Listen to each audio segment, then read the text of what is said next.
ஒருத்தர் ஒரு தவறு செஞ்சு விட்றாருன்னு வச்சுக்கோங்க. உடனே நீ செஞ்சது தவறு அப்படின்னு சொல்கிறது ஒரு வகை. அதுக்கு பதிலாக எது சரின்னு அவர் புரிந்து கொள்ள உதவி செய்கிறது இன்னொரு வகை. இந்த ரெண்டாவது வகை இருக்குது பாருங்கள், நிர்வாக இயலில் இது ரொம்ப முக்கியம். அலுவலகத்தில் வேலை பார்க்குற ஒருத்தர் முக்கியமாக தெரிஞ்சுக்க வேண்டியது என்ன தெரியுமா? சக ஊழியர்கள்கிட்ட எப்படி பழகணும், மேலதிகாரிகள்கிட்ட எப்படி பழகணும், தனக்கு கீழே வேலை செய்கிறவங்கக்கிட்ட எப்படி பழகணும், வாடிக்கையாளர்கள்கிட்ட எப்படி பழகணும், இவங்க எல்லார்கிட்டையும் செம்மையான உறவை ஏற்படுத்திக்கிறது எப்படி, இதையெல்லாம் சொல்லிக் கொடுக்குற பாடம்தான் இன்டர் பர்சனல் ஸ்கில், திறமையான உறவு அப்படிங்கிறது. எந்த வேலையில் இருந்தாலும் சரி, இந்த உறவுகளை வளர்க்கும் திறன் உள்ளவங்க சீக்கிரம் முன்னுக்கு வந்துடுறாங்க. மற்றவங்கக்கிட்ட உறவை பலப்படுத்திக்கிறது எப்படி அப்படின்னு தெரிஞ்சுக்கிட்டோம்னா எந்த ஒரு தடையையும் சுலபமாக தாண்டி செய்கிற தொழிலில் முன்னுக்கு வந்துடலாம். ஹார்வர்டு பல்கலைக்கழகத்தில் ஒரு கணக்கெடுப்பு பண்ணி பார்த்தாங்களாம். பார்க்குற வேலையில் எது மாதிரி குணாதிசயம் உள்ளவங்க வேகமாக முன்னுக்கு வர்றாங்க அப்படின்னு தெரிஞ்சுக்கிறதுக்காக இந்த கணக்கெடுப்பு. வெவ்வேறு துறையில் வேகமாக முன்னுக்கு வந்திருக்கிற பல பேரை சந்தித்து இந்த சர்வேயை நடத்தியிருக்கிறாங்க. அவங்க கண்டுபிடிச்சி சொல்லியிருக்கிற உண்மை என்ன தெரியுமா? ஒருத்தர் ஒரு வேலையில் இருந்தால் அது சம்பந்தப்பட்ட சப்ஜெக்ட் பற்றிய அறிவு 35% இருந்தால் போதுமா. ஆனால் உறவுகளை வளர்க்கக்கூடிய திறன், இன்டர் பர்சனல் ஸ்கில்லு 65% வேணும். இப்படி உள்ளவங்க சீக்கிரம் முன்னுக்கு வந்துடுறாங்களாம். அதனால் ஒருத்தருக்கு வேலை சரியாக புரியலைன்னா கூட விவரமாக மற்றவங்கக்கிட்ட பழகிறது எப்படின்னு புரிஞ்சால் போதும், அவர் முன்னுக்கு வந்துடலாம். அலுவலகங்களில் மட்டும் இல்லை, எல்லா இடங்கள்லேயும் இது ரொம்ப முக்கியம். வீட்டுக்குள்ளேயும் இது ரொம்ப முக்கியம், வீட்டுக்கு வெளியேயும் இது முக்கியம். அடுத்தவங்கக்கிட்ட பழகிறது எப்படிங்கிறத தெரிஞ்சிக்காதவன் வாழ்க்கையில் முன்னேற முடியாது. இன்றைக்கி ஆயுதங்களால் காயப்படுத்தி கொள்ளுகிறவர்களை விட வார்த்தைகளால் காயப்படுத்தி கொள்ளுகிறவர்கள் தான் அதிகம். பெரியவங்க என்ன சொல்கிறாங்க தெரியுமா? நீங்கள் இந்த பூமியில் பிறந்ததன் அர்த்தம் பூர்த்தி ஆகணும்னா அடுத்தவங்களுக்கு உதவி பண்ணுங்க. அடுத்தவங்களுக்கு உதவி செய்ய முடியாவிட்டால் கூட பரவாயில்லை, ஆனால் யாரையும் புண்படுத்தி விடாதீங்க அப்படின்னு சொல்கிறாங்க. எனக்கு தெரிஞ்ச ஒருத்தர் ஒரு அலுவலகத்தில் வேலை பார்க்குறார். அவர் சொல்லுவார், எனக்கு இந்த இன்டர் பர்சனல் ஸ்கில் ரொம்ப அதிகம் சார். சக ஊழியர்கள்கிட்ட ரொம்ப சுமூகமாக நடந்துக்குவேன். என் கூட வேலை பார்க்குற ஒருத்தருக்கு ஏதாவது ஒரு கஷ்டம்னா அந்த சமயத்தில் அவர் செய்ய வேண்டிய வேலையை நான் செஞ்சுருவேன் சார் அப்படிம்பார். நான் அவர்கிட்ட சமீபத்தில் அப்படி ஏதாவது செஞ்சுருக்கீங்களா அப்படின்னு கேட்டேன். செஞ்சுருக்கேன் சார். போன வாரம் புதன்கிழமை ஆஃபீஸில் என் பக்கத்து சீட்டுக்காரருக்கு வயிற்று வலி. உடனே நான் மெடிக்கல் லீவ் போட்டுவிட்டு எங்கள் வீட்டுக்கு போயிட்டேன் சார் அப்படின்னார். ஒரு அம்மா தெருவில் உட்காந்து என்னத்தையோ தேடிட்டு இருக்கிறாங்க. அந்த அம்மா ஒரு சூஃபி ஞானி. அவங்க பேர் என்னென்னா ரபியா அல் அடாவியா. அந்த அம்மாவுக்கு கண் கூட தெளிவாக தெரியாது. அந்த பக்கமாக வந்த சில பேர் இவங்களுக்கு உதவி செய்கிறதுக்காக வந்தாங்க. என்ன தேடிகிட்டு இருக்கிறீங்க அப்படின்னு கேட்டாங்க. இதுக்கு அந்த அம்மா, அந்த கேள்வி அவ்வளோ முக்கியத்துவம் இல்லை, நான் தேடிகிட்டு இருக்கிறேன், உங்களால் முடிஞ்சால் எனக்கு உதவி பண்ணலாம் அப்படின்னாங்களாம். உதவி செய்ய வந்தவங்களுக்கு ஆச்சரியம். எதை தேடுறோங்கிறது தெரியாமல் இப்படி ஏன் நேரத்தை செலவழிக்கிறீங்க, நாங்கள் எப்படி உங்களுக்கு உதவ முடியும், எங்களுக்கு ஒன்றும் புரியலையே அப்படின்ட்டுருக்காங்க. சரி, உங்களை திருப்தி பண்ணுறதுக்காக சொல்கிறேன், ஒரு குண்டூசி தொலைஞ்சி போச்சு, அதை தேடுறேன் அப்படின்னாங்களாம் அந்த அம்மா. அதுக்கப்புறம் இவங்களும் சேர்ந்து தேட ஆரம்பிச்சிட்டாங்க. கொஞ்ச நேரம் ஆச்சு, ஒன்றும் கிடைக்கல. உதவி செய்ய வந்தவங்களும் அழுத்து போட்டாங்க. அப்புறம் கேட்டாங்க, பாருங்கம்மா, இது ரொம்பவும் பெரிய தெரு, அகலமான தெரு, அதனால் குறிப்பாக நீங்கள் எந்த இடத்துல அந்த குண்டூசியை தொலைச்சிங்க அதை சொல்ல முடியுமான்னாங்களாம். இதுக்கு அந்த அம்மா, நீங்கள் மறுபடியும் அர்த்தமில்லாத கேள்வியை கேட்குறீங்க, உங்கள் கேள்விக்கும் நான் தேடுறதுக்கும் என்ன சம்மந்தம்னாங்களாம். இதை கேட்டதும் அவங்க ஒரு மாதிரி ஆகிட்டாங்க. என்னம்மா நீங்கள் பைத்தியம் மாதிரி பேசுகிறீங்க அப்படின்னாங்களாம். சரி, உங்களை மறுபடியும் திருப்திப்படுத்துறதுக்காக சொல்கிறேன், அதை நான் எங்கள் வீட்டில் தொலைச்சுட்டேன் அப்படின்னாங்களாம். அப்புறம் எதுக்காக இங்கே வந்து தேடிட்டு இருக்கிறீங்க அப்படின்னு கேட்டிருக்காங்க. ஏன்னா இங்கே தான் வெளிச்சம் அதிகமாக இருக்குது, அங்கே வீட்டுக்குள்ளே இருட்டாக இருக்குது, அதனால் இங்கே வந்து தேடுறேன், வெளிச்சம் உள்ள இடத்துல தானே தேட முடியும் அப்படின்னாங்களாம் அந்த ஞானி. இந்த கதைக்கு என்ன அர்த்தங்கிறத பெரியவங்க சொல்கிறாங்க. அதாவது இந்த தேடுதல்ங்கிறது ஒரு வியாதி. அது நம்ம சதா அலைய வைக்கும். பைத்தியமாக மாற்றுறதுக்கு முயற்சி பண்ணோம். ஒரு காலம் அது நிறைவு அடையவே அடையாது. வாழ்வுங்கிறது ஒரு புரிந்து கொள்ள முடியாத சதா ஏங்கி கொண்டிருக்கிற ஒரு செயல். அதுக்கு ஆரம்பமும் இல்லை, முடிவும் கிடையாது. எதையோ தேடணும் அப்படிங்கிற உந்துதல் நமக்குள்ளே இருக்கும். ஆனால் குறிப்பாக எதை தேடிட்டு இருக்கிறோம் அப்படிங்கிறது புரியாது. அப்படி ஏதாவது ஒன்றை தேடி அடைஞ்சிட்றோம்னு வச்சுக்கோங்க, உடனே ஒரு அதிருப்தி வந்துடும். அதனால் வாழ்க்கைங்கிறது சலிப்பு நிறைந்தது அப்படிங்கிற எண்ணத்தை உண்டாக்கிக்கிறோம். ஒன்று அடைஞ்சதுக்கு அப்புறம் இன்னொன்று தேட ஆரம்பிச்சிருவோம். ஆக இந்த தேடல்ங்கிறது நாம் ஒன்று அடைஞ்சாலும் அடையாவிட்டாலும் தொடர்ந்து நடந்துக்கிட்டு தான் இருக்கும். இதுக்கு முடிவே கிடையாது. இந்த உண்மையை நாம் நல்லா புரிஞ்சுக்கணும் அப்படிங்கிறது பெரியவங்களுடைய கருத்து. ஏழையும் தேடுறான், பணக்காரனும் தேடுறான், நோயாளியும் தேடுறான், நோய் இல்லாதவனும் தேடுறான், அதிகாரம் உள்ளவனும் தேடுறான், அதிகாரம் இல்லாதவனும் தேடுறான், முட்டாளும் தேடுறான், அறிவாளியும் தேடுறான். ஆனால் யாரும் இதை தான் தேடி சாதிக்க போகிறோம், இதுதான் முடிவு அப்படின்னு திட்டவட்டமாக சொன்னதில்லை. ஒன்று அடைஞ்சதும் இன்னொன்று தேட ஆரம்பிச்சிடுறாங்க, அவ்வளோதான். அதாவது உங்களின் தேடுபவர் உங்கள் உள்ளே தான் இருக்கிறார், அவரை தேடி கண்டுபிடியுங்கள். இதுதான் ஞானிகள் நமக்கு சொல்லுகிற ஒரு ஆலோசனை. நம்மால் ஒருத்தன் ஜெயிலில் இருந்தான். இன்னொரு கைதி அவனை பார்த்து கேட்டான், ஏன்பா உன்னை பார்க்குறதுக்கு வெளியிலேருந்து யாருமே இங்கே வர்றது இல்லையே, உனக்கு சொந்தக்காரங்களே கிடையாதா அப்படின்னு கேட்டானா. ஏன் இல்லை, எனக்கு சொந்தக்காரங்க நிறைய பேர் உண்டு, அவங்க என்னை பார்க்க வராததுக்கு காரணம் வேற அப்படின்ட்டுருக்கான் இவன். என்ன காரணம்னு கேட்டான் அவன். அதுக்கு இவன் சொன்னானா, அதுக்கு என்ன காரணம்னா அவங்க எல்லாரும் இங்கே உள்ளேயே இருக்கிறாங்க அப்படின்னானா. ஒரு சீன தேசத்து அரசர் இருந்தார். அவருக்கு வயசாயிட்டுது. அவருக்கு அடுத்தபடியாக அவருடைய புள்ள பட்டத்துக்கு வரணும், ஆட்சி பொறுப்பை ஏற்றுக்கணும்.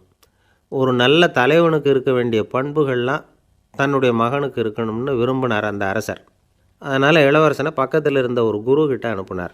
இளவரசன் அவர்கிட்ட போய் சேர்ந்தான். அந்த குரு என்ன பண்ணார் தெரியுமா, இவனை பார்த்து சொன்னார், இதை பாருப்பா, நீ என்ன பண்ணுற, இப்போவே பக்கத்தில் இருக்கிற காட்டுக்கு போ, நடுக்காட்டில் போய் ஒரு இடத்துல உட்காந்துக்கோ, அங்கே என்னென்ன சத்தம்லாம் உன் காதில் விழுதுன்னு கவனித்து கேளு, உன் காதில் விழுந்த ஓசைகள் என்னென்னங்கிறத என்கிட்ட வந்து சொல்லு, அதுதான் எனக்கு தெரியணும், உனக்கு வேலையும் அதுதான் அப்படின்னு சொல்லி அனுப்பி வச்சுட்டார். இளவரசன் காட்டுக்கு போனான். குரு சொன்னபடியே ஒரு இடத்துல உட்காந்து கவனித்து கேட்டான். அதுக்கப்புறம் குருக்கிட்ட திரும்பி வந்தான். என்னென்ன சத்தம்லாம் கேட்ட அப்படின்னு கேட்டார் குரு. குருவே, காட்டில் நான் பறவைகள் சத்தம்லாம் கேட்டேன், மிருகங்களின் ஓசையையும் கேட்டேன், இதை தவிர இடி மின்னல் மழை இதுகளோட சத்தத்தையும் கேட்டேன் அப்படின்னா. குரு யோசனை பண்ணார், நீ இன்னமும் சரியாக கேட்கல, அதனால் மறுபடியும் காட்டுக்கு போ, கொஞ்ச நாள் தங்கியிருந்து கேட்டுட்டு வா அப்படின்னார். இளவரசனுக்கு ஒன்றும் புரியல. இருந்தாலும் குருவின் கட்டளையாச்சே, மறுக்க முடியுமா? உடனே அவன் மறுபடியும் காட்டுக்கு போனான். ஒரு இடத்துல உட்காந்தான். கொஞ்ச நேரம் உன்னிப்பாக கவனித்து கேட்டான். சில நாள் கழித்து குருக்கிட்ட திரும்பி வந்தான். குருவே, இந்த தடவை சில துல்லியமான சத்தங்களை எல்லாம் கேட்டான். தேனீ பறக்கிற சத்தம், நீரோடையின் மெல்லிய ஓசை, இதெல்லாம் கேட்டேன்னா. குரு சிரித்தார். நீ மறுபடியும் காட்டுக்கு போ, இன்னும் சில நாள் அங்கே இரு, முழுமையாக கவனமாக கேட்டுக்கிட்டு வா அப்படின்னு சொல்லி அனுப்பி வச்சுட்டார். இளவரசனுக்கு குழப்பம் அதிகமாயிட்டுது. ஒன்றுமே புரியல. மறுபடியும் காட்டுக்கு போனான். மௌனமாக ஒரு இடத்துல உட்காந்துட்டான். அப்படியே தியானத்தில் ஆழ்ந்துட்டான். சில நாளில் அவனுக்கு இதுவரை கேட்காத ஓசைகள்லாம் கேட்க ஆரம்பிச்சிட்டுது. இதைத்தான் நான் கேட்கணும்னு என்னுடைய குரு எதிர்பார்த்துருக்கிறாருங்கிறத புரிஞ்சுக்கிட்டான். உடனே குருக்கிட்ட ஓடனான். குருவே, இந்த தடவை காதுகளுக்கு கேட்க முடியாத சில ஓசைகளை கூட என்னால் உணர முடிஞ்சுது. பூ மலருகிற ஓசை, சூரியனால் பூமி சூடாகிறப்போ எழுகிற ஓசை, காலை பனித்துளியை இந்த புல்லுலாம் குடிக்கிற ஓசை, இது எல்லாம் என்னால் நல்லா கேட்க முடிஞ்சுது அப்படின்னா. குருவுக்கு இப்போ தான் திருப்தி ஏற்பட்டு தான். இளவரசனை பார்த்து சொன்னார், இதை பாருப்பா, இப்போ தான் நாட்டை ஆளுகிற தகுதி உனக்கு வந்திருக்குது அப்படின்னு சொல்லி அதுக்கு விளக்கமும் கொடுத்தாராம். எந்த அரசன் தன்னுடைய மக்களின் எதையும் பேசுகிற மௌன மொழியை, மௌன வார்த்தைகளை கேட்குறானோ அவன்தான் ஆள தகுதி உள்ளவன். எந்த அரசன் தன்னுடைய மக்களின் உணர்ச்சிகளை உண்மையாக உணர்றானோ அவன்தான் முதன்மையான அரசன். போலி வார்த்தைகளை மட்டும் கேட்டுட்டு பல மௌன ராகங்களை காதில் வாங்கிக்காதவன் அரசனே இல்லை. எந்த நாட்டில் எப்போ ஒரு அரசன் தன்னுடைய மக்களின் உணர்ச்சிகளை கேட்க மறுக்கிறானோ அன்னையிலேருந்தே அந்த நாடு அழிய தொடங்குது அப்படின்னு அர்த்தம். இதுதான் அந்த குரு இளவரசனுக்கு போதித்தது. வாயால் பேசுகிறத மட்டும் கேட்டு ஏமாறக்கூடாது, உணர்ச்சிகளையும் கேட்குறதுல தான் மனப்பக்குவம் உண்டாகும். மக்கள் உணர்ச்சிகளை புரிந்து கொள்ளாத அரசர்கள் நீடிச்சிருக்க முடியாது. அது மாதிரி நாடுகளில் அடிக்கடி குழப்பம் தான் உண்டாகும். அப்படி இருந்தால் அடிக்கடி ஆட்சி மாறிக்கிட்டு இருக்கும். அப்படிப்பட்ட ஒரு தேசம். அங்கே ஒரு சிறைச்சாலையில் 3 கைதிகள் பேசிக்கிட்டு இருந்தாங்க. ஒருத்தன் சொன்னான், நான் இந்த நாட்டு ராஜாவை எதிர்த்து பேசிக்கிட்டு இருந்தேன், அதனால் என்னை பிடிச்சி கொண்டாந்து இங்கே போட்டுவிட்டாங்க அப்படின்னா ஒருத்தன். இன்னொருத்தன் சொன்னான், நான் இந்த நாட்டு ராஜாவை ஆதரித்து பேசிக்கிட்டு இருந்தேன், அதனால் என்னை பிடிச்சி கொண்டாந்து இங்கே தள்ளிவிட்டாங்க அப்படின்னா. அது சரி, நீ என்ன தப்பு பண்ண அப்படின்னு சொல்லி 3வது ஆளை பார்த்து இவங்க கேட்டாங்க. அதுக்கு அந்த ஆள் சொல்கிறான், நான் தான் இந்த நாட்டு ராஜா அப்படின்னானா. ஒரு ஆசாமி வேகமாக ஓடிக்கிட்டு இருந்தான்.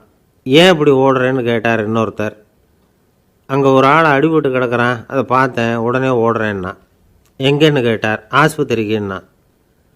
ஒரு ஆள் அடிபட்டு கிடக்கிறத பார்த்தா உடனடியாக நாம் செய்ய வேண்டியது முதல் உதவி, அதுக்கப்புறம் தான் ஆஸ்பத்திரி. இன்றைக்கி விபத்துங்கிறது சர்வசாதாரணமாக நடந்துக்கிட்டு இருக்குது. வாகன விபத்து, வெடிகுண்டு விபத்து, தீ விபத்து, கட்டடம் சரியறது, பூகம்பம், இப்படி நிறைய நடக்குது. ஒரு விபத்தை பார்த்துட்டா நம்மளில் பல பேர் நமக்கு என்னத்துக்கு வம்புன்னு ஒதுங்கி போயிடுறதும் உண்டு.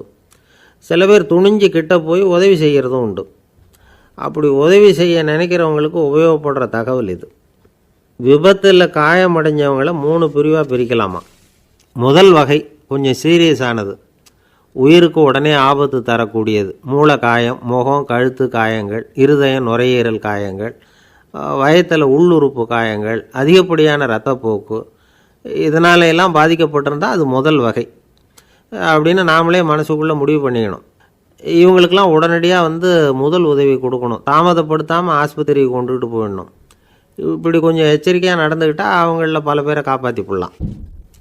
2வது வகை எப்படின்னா, முதல் உதவி விரைவாக கிடைச்சா உயிர் பிழைக்கக்கூடிய மார்பு காயங்கள், கைகால் எலும்பு முறிவு, இடுப்பு முதுகெலும்பு காயம், சீரான இரத்த சேதம், இப்படிப்பட்டவங்களை 2வது வகையாக பிரிக்கணும்.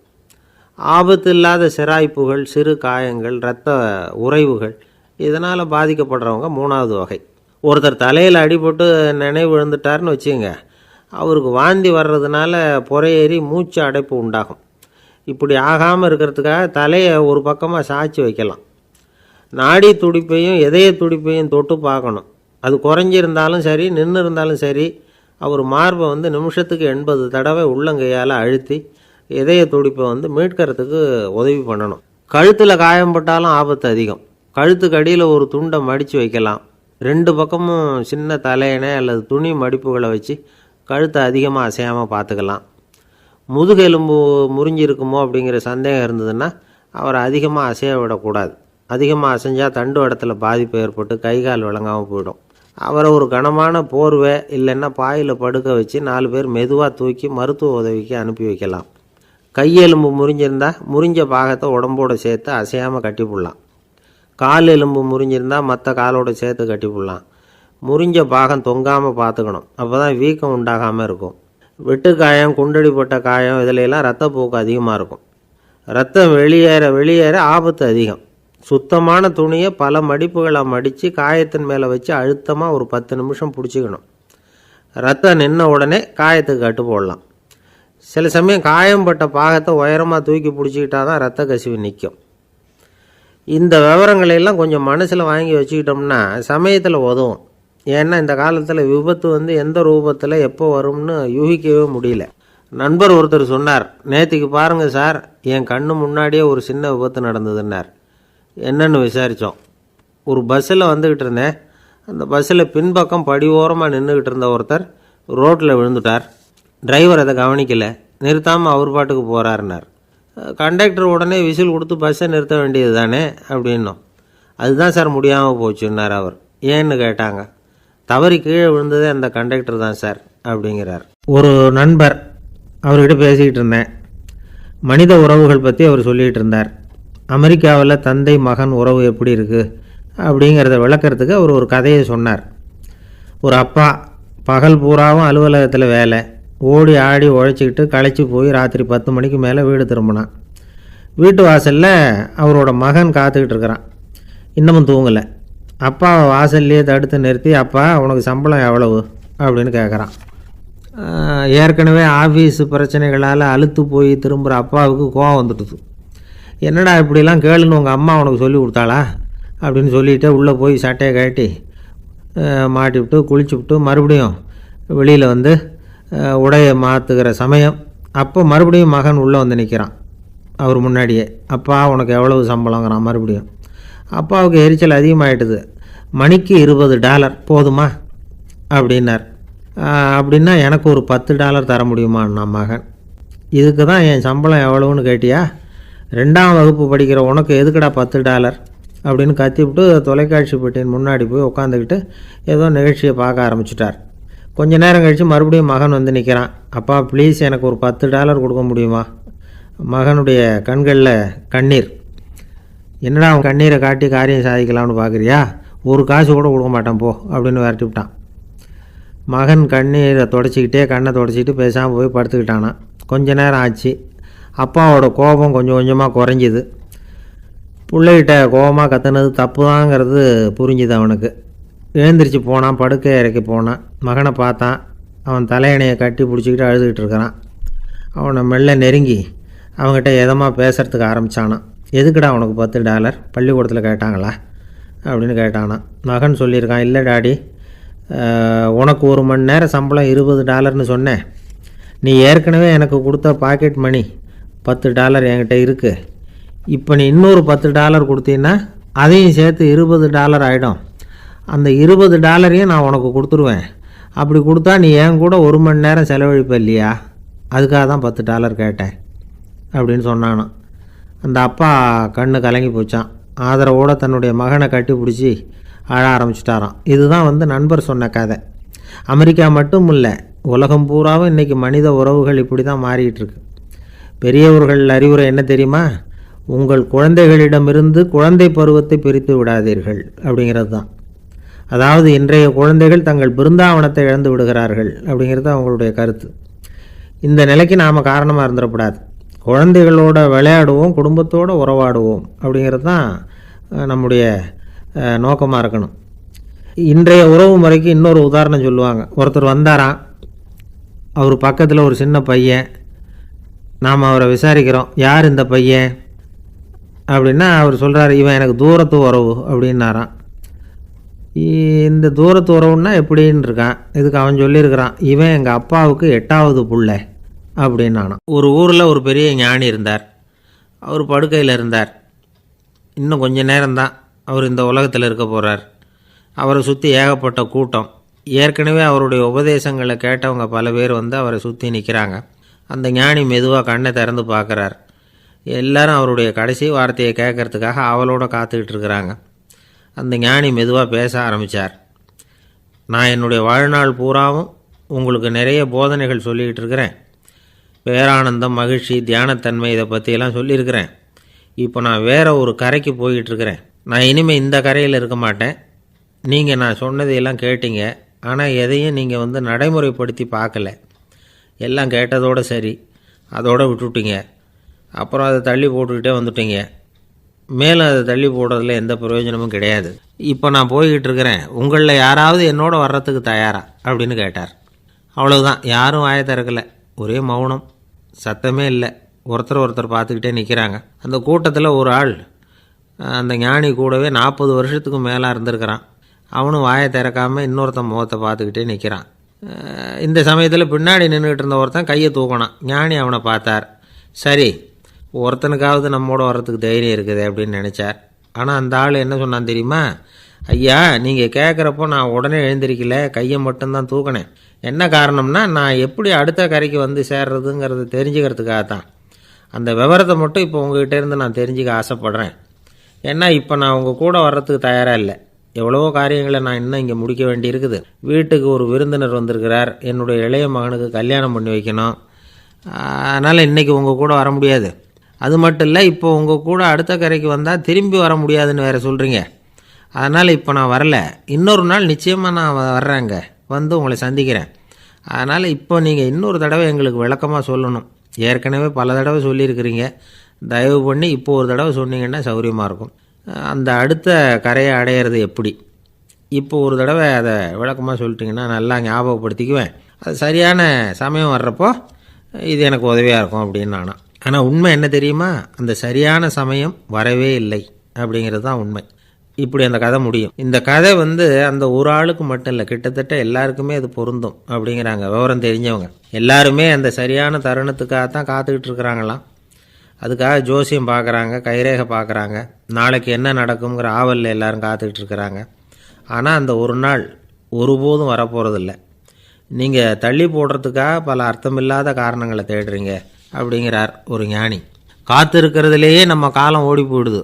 ஏன்னா இன்றைக்கி நாம் சிந்திக்கிறது நாளைக்கு நாம் சிந்திக்கிறது இல்லை. ஒவ்வொரு நாளும் ஒவ்வொரு மாதிரி போயிடுது. நாளைக்கு மறுநாளை பற்றியே சிந்திக்கிறோம். இப்படியே அது பாட்டுக்கு போயிடும். கரையை தொட்டு பார்க்குறது எப்போது, இதுதான் கேள்வி. நமக்கு வேண்டியப்பட்ட ஒருத்தர் ஒரு ரயில்வே பிளாட்ஃபாரத்தில் நின்றுட்டு இருக்கிறார். அங்கே இருக்கிறவங்ககிட்ட கேட்குறாராம், விசாரிக்கிறார், ஏங்க கிழக்க போகிற ரயில் போயிட்டுதுங்களான்னாராம். போயிட்டுதுன்னு இருக்கிறாங்க. கொஞ்ச நேரம் கழித்து ஏங்க மேற்க போகிற ரயில் போயிட்டுதுங்களான்னு கேட்டிருக்காரு. போயிட்டுதுங்களான்ருக்காங்க. அப்புறம் கொஞ்சம் நேரம் கழித்து மறுபடியும் ஏங்க 10:30 மணி வண்டி போயிட்டுதான்னு கேட்டிருக்கார். தொடர்ந்து காலையிலேருந்து சாயந்தரம் வரைக்கும் இப்படி ஒரே இடத்துல நின்றுட்டு கேட்டுக்கிட்டே இருக்கிறார். இதை பார்த்துக்கிட்டு இருந்த ஒருத்தர் அவர்கிட்ட வந்து, ஏங்க நீங்கள் எங்கே போகணும் அப்படின்னு கேட்டாராம். இவர் மெதுவாக சொன்னாராம், இந்த ரயில்வே லைனை தாண்டி அந்த பக்கம் போகணும் அப்படின்னாராம். நம்பிக்கை இல்லைன்னா இந்த உலகத்தில் நாம் நடமாடவே முடியாது. அவநம்பிக்கையோடு இருந்துக்கிட்டு இருந்தால் என்றைக்கும் அவஸ்தை தான். நாம் நம்புறது நடக்குதோ இல்லையோ அது வேறு விஷயம். ஆனால் எதையும் நம்பி தான் நாம் அடி வைக்க வேண்டியிருக்கு. வேறு ஒன்றும் வேணாம், ஒரு லாட்ரி சீட்டு வாங்குகிறோம். அது எங்கே நமக்கு விழப்போகுது அப்படிங்கிற அவநம்பிக்கையோடவா வாங்குகிறோம்? பரிசு நமக்கு தான் அப்படிங்கிற நம்பிக்கை உள்ளூர இருக்கிறதுனால தான் அதை வாங்குகிறோம். இருந்தாலும் முடிவு வேறு மாதிரி ஆகிடுது. அதுக்காக மனசு சோர்ந்து போகிறதில்ல. அடுத்த மாதமும் சீட்டு வாங்குகிறோம். இந்த நம்பிக்கை தான் மனித வாழ்க்கைக்கு ஆதாரம். ஒரு கடையில் போய் டீ சாப்பிட்றீங்க. அந்த டீ நல்ல டீ தானா, அதில் விஷம் கலந்துருக்குமா அப்படிங்கிற சந்தேகம் வந்துட்டுதுன்னு வச்சுங்க. அதுக்கப்புறம் அதை எப்படி நீங்கள் சாப்பிட முடியும்? நம்பி தான் சாப்பிட்ணும். ரயில் ஒழுங்காக போய் சேருங்கிற நம்பிக்கை இருக்கிறதுனால தான் அதில் ஏறி உட்காடுறோம். லெட்டர் ஒழுங்காக போய் சேருங்கிற நம்பிக்கை இருக்கிறதுனால தான் பெட்டியில் போடுறோம். சரி, நம்ம கதையெல்லாம் நம்மளோட இருக்கட்டும். மனித நம்பிக்கை எந்த அளவுக்கு உறுதியாகவும் அறிவுபூர்வமாகவும் இருக்கணுங்கிறதுக்கு அலெக்சாண்டர் வாழ்க்கையில் நடந்த ஒரு சம்பவத்தை உதாரணமாக சொல்லலாம். இந்த உலகத்தையே ஜெயிக்கணும்னு புறப்பட்டார் அலெக்சாண்டர். ஒரு கட்டத்தில் அவர் சிட்னஸ் நதி கரைக்கு சேர்ந்தார். அந்த சமயத்தில் அவருக்கு கடுமையான நோய் வந்துட்டுது. அவர் கூடவே வந்திருந்த கிரேக்க வைத்தியர்கள் என்னென்னமோ முயற்சியெல்லாம் பண்ணி பார்த்தாங்க. இருந்தாலும் அலெக்சாண்டருக்கு வந்திருக்கிறது என்ன நோய்ங்கிறத அவங்களால கண்டுபிடிக்க முடியல. ஏன்னா அந்த பகுதியில் உள்ளவங்களுக்கு மட்டுமே அதிகமாக வரக்கூடிய ஒரு வினோதமான நோயாக இருந்தது அது. ஆனால் அவர் இருக்கிற இடம் எதிரியோட இடம், பாரசீக மன்னனோட ஆளுகைக்கு உட்பட்ட இடம். என்ன பண்ணுறது அப்படின்னு எல்லாரும் யோசனை பண்ணாங்க. பாரசீக மன்னனோட அரண்மனையில் இருக்கிற வைத்தியர் வந்தால் இந்த நோயை குணப்படுத்தி விடுவார் அப்படின்னு சொன்னாங்க. இருந்தாலும் எதிரியோட நாட்டில் இருக்கிற வைத்தியரை கூப்பிட்டு எப்படி நம்பி வைத்தியம் பார்க்க சொல்கிறது அப்படின்னு சொல்லி எல்லோரும் தயங்கினாங்க. ஆனால் அலெக்சாண்டர் தயங்கலை. பரவாயில்ல, அழைச்சிட்டு வாங்கன்னு விட்டார். உடனே அவரை போய் அழைச்சிட்டு வந்துட்டாங்க. அவர் வந்தார். அலெக்சாண்டர் உடம்பை பரிசோதனை பண்ணி பார்த்தார். சரி, இதை குணப்படுத்தி விடலாம், பயப்பட வேண்டியதில்லை. ஆனால் இதுக்கு ஒரு மூலிகை ரசம் தயார் பண்ணி கொடுக்கணும். நான் போய் அதை தயார் பண்ணிவிட்டு 2 நாளில் திரும்பி வந்துடுறேன் அப்படின்னு சொல்லிவிட்டு போனார் அந்த வைத்தியர். அதே மாதிரி 2 நாளில் திரும்பி வந்தார் மூலிகை ரசத்தோடு. இதுக்கு இடையில் அலெக்சாண்டரோட தளபதிகளில் ஒருத்தர் ரகசியமாக ஒரு எச்சரிக்கை கடிதம் கொடுத்து அனுப்பியிருக்கிறான். அதை வாங்கி என்ன விஷயம்னு பார்த்தார். இப்போ உங்ககிட்ட வந்திருக்கிற எதிரி நாட்டு வைத்தியரை நம்பாதீங்க, அவன் கொண்டுகிட்டு வந்திருக்கிற மூலிகை ரசத்தில் விஷம் கலந்துருக்குது அப்படின்னு அதில் எழுதியிருக்கு. அதை பார்த்தார் அலெக்சாண்டர். இருந்தாலும் கொஞ்சம் கூட அலட்டிக்கலை. வைத்தியர் கொடுத்த மருந்தை வாங்கி கடகடன்னு குடிச்சுட்டு அதுக்கப்புறம் அந்த கடிதத்தில் இருந்த விஷயத்தை அந்த வைத்தியர்கிட்ட சொன்னார். வைத்தியர் தகைச்சு போயிட்டார். தன் மேலே அலெக்சாண்டர் வச்சுருக்கிற நம்பிக்கையை பார்த்து அவருக்கு ரொம்ப வியப்பு. வைத்தியர் உண்மையிலேயே நல்ல மருந்து தான் கொண்டுகிட்டு கொடுத்துருக்கிறார், அதில் விஷம்லாம் எதுவும் கலக்கலை. அதுக்கப்புறம் அலெக்சாண்டர் அந்த வைத்தியரை பார்த்து சொன்னாராம், நம்பிக்கைங்கிற அச்சாணியை ஆதாரமாக வச்சுக்கிட்டு தான் இந்த உலகம் சுற்றிக்கிட்டு இருக்குது. எனக்கு எதிரியாக இருந்தாலும் பாரசீக மன்னர் ரொம்ப பெரியவர். அப்பேற்பட்ட மன்னருடைய அரண்மனை வைத்தியர் தொழில் நேர்மை இல்லாதவராக இருக்க மாட்டார். அப்படி இருந்தால் அவரை அரண்மனை வைத்தியராக வச்சிருக்கவே மாட்டாங்க அப்படின்னு நம்பினேன். என்னுடைய நம்பிக்கை வீண் போகலை அப்படின்னாராம். இதுதான் மானுட நம்பிக்கைங்கிறது. இந்த காலத்துலேயும் இது மாதிரி இந்த மானுட நம்பிக்கையை ரொம்பவும் சாமர்த்தியமாக கையாளுகிற கெட்டிக்காரங்க சில பேர் இருக்கிறாங்க. இந்த காலத்து குரு, அவருக்கு ஒரு சிஷ்யன். குரு முன்னாடி அந்த சிஷ்யன் ரொம்ப பணிவாக நின்று குருவே, உங்கள் கையால் விஷத்தை கொடுத்தாலும் அதை வாங்கி மடமடன்னு குடிச்சிருவேன் அப்படின்னா. உன்னுடைய குரு பக்தியை மெச்சினேன் அப்படின்னார் குரு. அதுக்கு அந்த சிஷ்யன், அப்படி இல்லை குருவே, உங்கள்கிட்ட சிஷ்யனாக இருக்கிறத விட உங்கள் கையால் விஷத்தை வாங்கி குடிச்சு விட்றது ரொம்ப நல்லது, அதனால தான் அப்படி சொன்னேன் அப்படின்னா. காசி மாநகரத்தை பிரம்மதத்தன் அப்படிங்கிற ராஜா ஆட்சி பண்ணிட்டு வந்தார். அவர் ஒவ்வொரு வருஷமும் ஒரு திருவிழா நடத்துறது வழக்கம். எல்லா தேசத்திலிருந்தும் எல்லா வகையான ஜனங்களும் அதில் வந்து கலந்துக்குவாங்க. ஒரு சமயம் அது மாதிரி விழா நடந்துக்கிட்டு இருந்தது. வைகுண்டத்திலேருந்து தேவலோகத்திலேருந்து நிறைய தேவகுமாரர்கள்லாம் காசி நகருக்கு அப்போது வந்திருந்தாங்க. அதில் முக்கியமாக ஒரு 4 தேவகுமாரர்கள், அந்த 4 பேரையும் சுற்றி ஏகப்பட்ட கூட்டம். அப்படி என்ன விசேஷம் அவங்கக்கிட்ட அப்படின்னா, மற்றவங்கள விட அவங்க முகம் அழகாக இருந்ததா அப்படி பார்த்தா அப்படியும் இல்லை. அவங்க அணிஞ்சிருந்த மலர் மாலைகள் தான் அதுக்கு காரணமாக. அந்த மலர்கள்லேருந்து அப்படி ஒரு அபூர்வமான நறுமணம். இதுக்கு முன்னாடி இப்படி ஒரு நறுமணத்தை அந்த ஊர் ஜனங்க அனுபவிச்சதே இல்லை. அதுதான் அந்த 4 பேரையும் சுற்றி கூட்டம். எல்லோரும் கேள்வி கேட்க ஆரம்பித்தாங்க. உடனே அந்த 4 தேவகுமாரர்களும் எல்லாருக்கும் தெரியும்படியாக வானத்தில் எழும்பி கொஞ்சம் உயரமாக நின்றுக்கிட்டாங்க. கீழே நின்றுக்கிட்டு இருந்த அரசன்லேருந்து ஆண்டி வரைக்கும் ஒருத்தர் பாக்கி இல்லாமல் ஒரே குரலில் எல்லாரும் அவங்கள பார்த்து, எங்களுக்கும் இது மாதிரி மாலையை போட்டுக்கணும்னு ஆசையாக இருக்குது, அதுக்கு நீங்கள் தான் அருள் பண்ணணும் அப்படின்னு கேட்டுக்கிட்டாங்க. மாலை போட்டுக்கிறதுனா எல்லாருக்கும் ஆசையாக தானே இருக்கும். அந்த 4 தேவகுமாரர்களில் ஒருத்தர் புத்தர் பிரான். அவர் சொன்னார், பூலோகவாசிகளே, நான் சொல்கிறத கொஞ்சம் பொறுமையாக கேளுங்க. கக்காரு அப்படிங்கிற கற்பக விருட்சத்தின் மலர்களால் தொடுக்கப்பட்டது இந்த மாலை. இதுக்கு நிறைய சக்தி உண்டு. எந்த காலமும் இது வாடாது, வாசனையும் குறையாது. ஆனால் இதை அணிந்து கொள்கிறதுக்கு சில தகுதிகள் தேவை அப்படின்னார். என்ன தகுதி அது சொல்லுங்களேன் அப்படின்னு ஏக காலத்தில் எல்லாரும் சத்தம் போட்டாங்க. தீய இயல்புகள் உள்ளவங்க, இழிந்த சிந்தனை, இழிந்த செயல் உள்ளவங்க இந்த மாலையை அணிய முடியாது அப்படின்னார். அவ்வளோதான். கூட்டத்தில் சத்தம் போட்டவங்கள்லாம் மெதுவாக அப்படி அடங்க ஆரம்பிச்சிட்டாங்க. இன்னொரு தேவகுமாரன் சொன்னார், அடுத்தவங்க பொருளை அபகரிக்காதவன், அடுத்தவங்களுக்கு கெடுதல் பண்ணக்கூடிய பொய் பேசாதவன், பேராசையினால் கெட்ட வழியில் பொருள் ஈட்ட நினைக்காதவன் இந்த மாலையை போட்டுக்கலாம் அப்படின்னார். கூட்டத்திலேருந்து யாரும் முன்னுக்கு வரல. ஒரே ஒரு ராஜகுரு மட்டும் கொஞ்சம் முன்னாடி வந்தார். பெரியவர், படித்தவர் அவர். எனக்கு தகுதி இருக்குது அந்த மாலையை போட்டுக்கிறதுக்கு அப்படின்னார். வேறு ஒன்றும் இல்லை, பொய் சொல்லியாவது அந்த மாலையை வாங்கிக்குவோமே அப்படின்னு முடிவு பண்ணிட்டார் அவர். அவ்வளோதான், மாலையை வாங்கிட்டார். அடுத்த தேவகுமாரன் பேசினார். யாருக்கு திடமான அறிவும் மனமும் இருக்குதோ, யாருக்கு நல்ல காரியங்களில் அசையாத ஈடுபாடு இருக்குதோ, நல்ல அரிய பொருள்களை தனியாக தான் மட்டும் அனுபவிக்க விரும்பாதவர் யாரோ அவர் முன்னாடி வந்து இந்த மாலையை வாங்கிக்கலாம் அப்படின்னார். அந்த தகுதியும் எனக்கு இருக்குன்னார் ராஜகுரு. மாலையை வாங்கி போட்டுக்கிட்டார். இன்னொரு ராஜகுமாரன் பேச ஆரம்பித்தார். அறநெறியில் செல்வம் சேர்க்கணும், ஆடம்பர பொருள்களுக்கு அடிமையாகக்கூடாது, வெற்றி அடைஞ்சாலும் கர்வம் வரக்கூடாது, அப்படிப்பட்டவங்க இந்த மாலையை போட்டுக்கலாம்னார். துணிஞ்சு பொய் சொல்லி அதையும் வாங்கி கழுத்தில் போட்டுக்கிட்டார் இந்த ராஜகுரு. இன்னொரு ராஜகுமாரன் சொன்னார், சான்றோர்களை நிந்திக்காதவங்க, புறம் பேசாதவங்க இந்த மாலையை போட்டுக்கலாம்னார். அதையும் வாங்கி போட்டுக்கிட்டார். திருவிழா முடிஞ்சுது, எல்லோரும் திரும்பி போயிட்டாங்க. மறுநாள் ராஜகுரு 4 மாலைகளையும் போட்டுக்கிட்டு ராஜசபைக்கு வரார். வந்தவர் ரொம்ப அவஸ்தையோடு வர்றார்.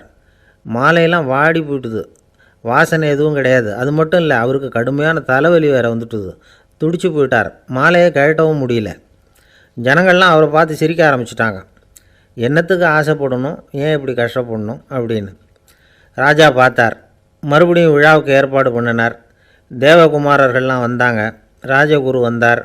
மக்கள் முன்னிலையில் அவங்க காலில் விழுந்தார், மன்னிப்பு கேட்டுக்கிட்டார். இந்த மாலையை போட்டுக்கிற தகுதி எனக்கு இல்லை. தகுதி இல்லாத ஒருத்தன் தகாத தகுதியை பொய் மூலம் பெறணும்னு ஆசைப்படுறாங்களே, அவங்களுக்கெல்லாம் என்னுடைய தண்டனை ஒரு எச்சரிக்கையாக இருக்கட்டும்னார். அதுக்கப்புறம் தேவகுமாரர்கள் அவர் கழுத்தில் இருக்கிற மாலையை கழட்டினாங்களாம். அந்த மாலைகளும் பழையபடி மனம் கொடுக்க ஆரம்பிச்சுட்டு தான். இதிலேருந்து நாம் தெரிஞ்சுக்க வேண்டியது என்னென்னா, நமக்கு தகுதி இல்லாத ஒரு கௌரவம் நம்மக்கிட்ட தானாக வந்தால் கூட அதை தவிர்த்து விடுறது தான் நல்லது. அதுதான் புத்திசாலித்தனம். ஒருத்தர் வந்தார், சார் எங்கள் இலக்கிய மன்ற விழாவுக்கு நீங்கள் தலைமை தாங்கணும்னார்.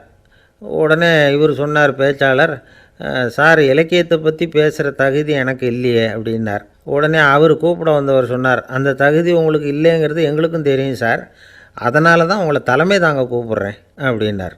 அது சரி, தலைமைன்னா அதுக்கு இவர் என்ன தான் அர்த்தம் பண்ணுறாருன்னு தெரியல.